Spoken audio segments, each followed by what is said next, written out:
Ассалаумағалейкум достар, қазір біз Қасыр командасының ойыншысы Әуезов Қанат екеуміз челлендж жасаймыз, яғни бір жігіт алыстан бастайды, ал екінші адам жақыннан жинайтын болады. Кім мықты, соны көретін боламыз. Кеттік. Лайк басып қолдаймыз.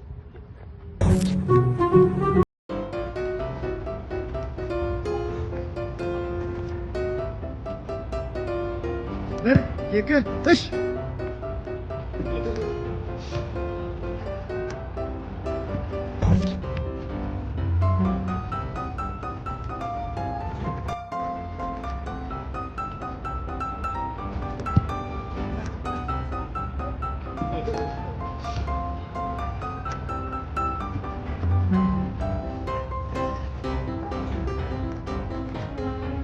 Ну давай пару шагов.